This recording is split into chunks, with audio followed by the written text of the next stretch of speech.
Assalamualaikum warahmatullahi wabarakatuh. Halo semuanya, di video kali ini saya akan menjawab pertanyaan mengenai implementasi trigger di dalam MySQL berdasarkan praktik yang sudah saya lakukan. Langsung saja kita mulai. Pertanyaan yang pertama itu,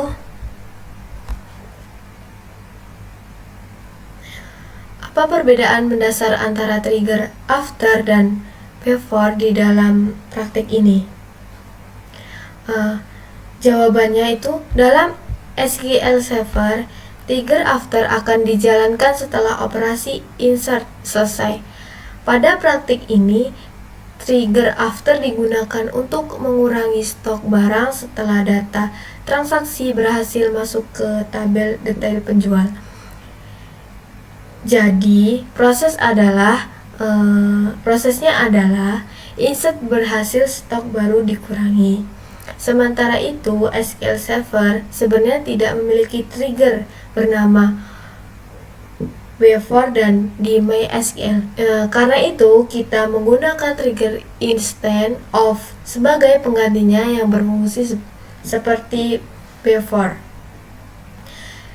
Trigger ini dijalankan sebelum data benar-benar masuk ke tabel. Pada praktik ini, trigger instead of digunakan untuk melakukan validasi stok dan menghitung diskon serta total harga sebelum data di-insert. Dan yang kedua itu, jelaskan fungsi variabel new, kode barang dalam trigger trg kurang stok.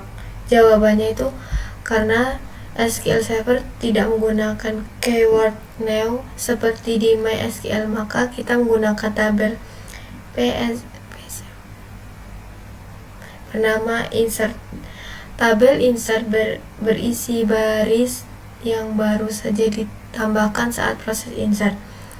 Trigger trg kurang stok ini mengambil nilai kode barang dan jumlah jual dari tabel insert untuk menentukan barang mana yang harus dikurangi stoknya. Jadi, fungsi insert adalah sebagai pengganti new yang memberikan data baris baru kepada trigger untuk diproses.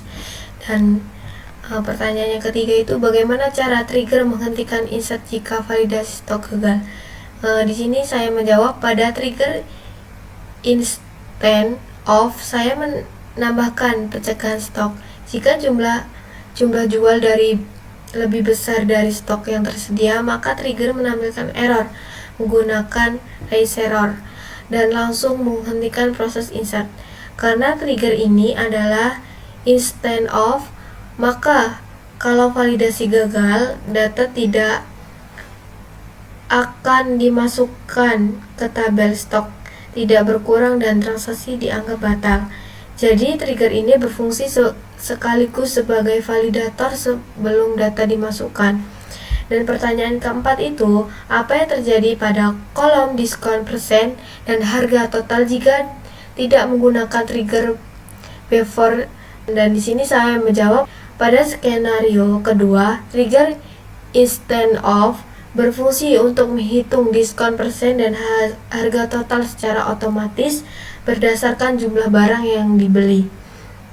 Kalau kita tidak menggunakan trigger before atau instead of, diskon persen tidak akan terisi otomatis, harga total tidak dihitung, sistem tidak tahu kapan transaksi memenuhi syarat diskon, dan yang paling berbahaya, stok tidak divalidasi sehingga stok bisa menjadi minus.